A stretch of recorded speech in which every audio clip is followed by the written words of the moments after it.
ನಾನು ಈ ರೀತಿಯಾಗಿ ಸ್ಟೇಜ್ ಮೇಲೆ ನೋಡಿದ್ದು ಯಾವತ್ತೂ ಇಲ್ಲವೇ ಇಲ್ಲ. ಆರಂಭದಲ್ಲಿ ಆ ಟೊಂಕ ಆಡ್ಕೊಂಡು ಏನು ಕಲ್ಲಿನ ಆಟ ಇದೆಯಲ್ಲ ಅದನ್ನು ಮಾಡೋದ್ರಿಂದ ಹಿಡಿದು ಕೊನೆಯ ಭಾಗ ಏನಿದೆ ಅಲ್ಲ, ಗೋಪಿಕೆಯರು ವಸ್ತ್ರಗಳನ್ನು ಧರಿಸ್ತಾರೆ, ಆಮೇಲೆ ಆಭರಣಗಳನ್ನು, ಸರ, ಆಮೇಲೆ ತಲೆಯ ಎಲ್ಲ ಏನು ಕೇಶಾಭರಣ ಇದನ್ನೆಲ್ಲ ಧರಿಸಿ ರೆಡಿ ಆಗ್ತಾ ಇದ್ದಾರೆ ಅನ್ನೋದು ಅಷ್ಟು ಚೆನ್ನಾಗಿ ಕನ್ವೆ ಆಗಿದೆ. ಬಹಳ ಅತ್ಯದ್ಭುತ ಕೊರಿಯೋಗ್ರಫಿ ಶ್ರೀಪ್ರಿಯಾ. ಸ್ತುತಿ.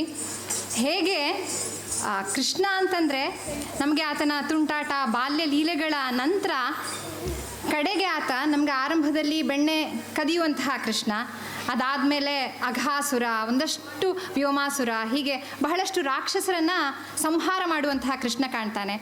ಹಾಗೆ ಹೋಗ್ತಾ ಹೋಗ್ತಾ ಇನ್ನು ಗೋಪಿಕೆಯರ ಜೊತೆಗೆ ತುಂಟಾಟ ಮಾಡುವ ಕೃಷ್ಣನೂ ಇದ್ದಾನೆ. ಕೊನೆಗೆ ನಮಗೆ ಕಾಣಿಸುವಂಥದ್ದು ಕುರುಕ್ಷೇತ್ರದ ಯುದ್ಧದ ಕೃಷ್ಣ ಇರಬಹುದು.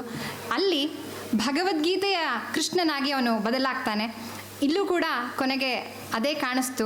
ಅಷ್ಟೆಲ್ಲ ಮಾಡಿದ ನಂತರ ಕೊನೆಯ ಭಾವ ಏನು ಅಂತಂದರೆ ಸಮರ್ಪಣಾ ಭಾವ. ಅಲ್ಲಿ ನರ್ತಕಿಯರೆಲ್ಲ ಅದನ್ನು ತೋರಿಸಿದ್ರು. ಗೋಪಿಕೆಯರಿಗೆ ಇದ್ದದ್ದು ಕೂಡ ಅದೇ ಭಾವವೇ ಕೂಡ. ಅವರು ಎಷ್ಟೋ ಶತಶತಮಾನ ವರ್ಷಗಳಿಂದ ಆರಾಧಿಸಿ ಆ ಗೋಕುಲದಲ್ಲಿ ಹುಟ್ಟಬೇಕು ಅಂತ ಕೇಳ್ಕೊಂಡು ಬಂದಿದ್ದಂತಹ ಗೋಪಿಕೆಯರವರೆಲ್ಲ, ಅವರಿಗಿದ್ದದ್ದು ಸಂಪೂರ್ಣ ಸಮರ್ಪಣಾ ಭಾವ. ಅದೇ ಮುಖ್ಯ. ಎಲ್ಲೇ ಇರಲಿ, ಹೇಗೆ ಇರಲಿ, ನಾವು ಯಾವ ಕೆಲಸ ಮಾಡಲಿ, ನರ್ತಕಿಯರಾಗಿರಲಿ ಅಥವಾ ಸಾಫ್ಟ್ವೇರ್ ಪ್ರೊಫೆಷನ್ ಇರಲಿ ಅಥವಾ ನಮ್ಮ ಉದ್ಯೋಗ ಯಾವುದೇ ಇರಲಿ, ಬೇಕಾಗಿದ್ದದ್ದು ಸಮರ್ಪಣಾ ಭಾವ. ಅದನ್ನು ಕೃಷ್ಣ ಗೋಪಿಕೆಯರ ಏನು ಆ ನೃತ್ಯಗಳಿರ್ಬೋದು ಅಥವಾ ರಾಸಲೀಲೆಗಳೇನಿರ್ಬೋದು ಅದನ್ನೇ ಹೇಳುತ್ತೆ. ಬಹಳ ಅತ್ಯದ್ಭುತ ಪ್ರಸ್ತುತಿ. ಶಬ್ದಂ. ಮುಂದೆ ಮಕ್ಕಳು ಈಗಾಗಲೇ ತಯಾರಾಗಿ ನಿಂತಿದ್ದಾರೆ, ಪುಟ್ಟವರು. ಇವರೇ ಆವಾಗ ಹಿಂದ್ಗಡೆಯಲ್ಲಿ ಡಾನ್ಸ್ ಮಾಡ್ತಾ ಇದ್ದಿದ್ದು, ಈ ಮಕ್ಕಳುಗಳೇ.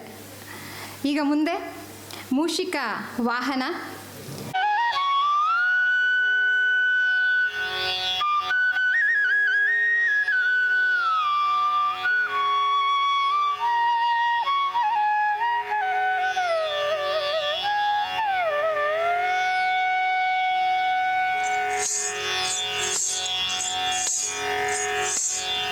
ಮೂಷಿಕ ವಾಹನ ಮೋದಕ ಹಸ್ತ ಚಾಮರ ಕರ್ಣ ವಿಲಂಬಿತ ಸೂತ್ರ ವಾಮನ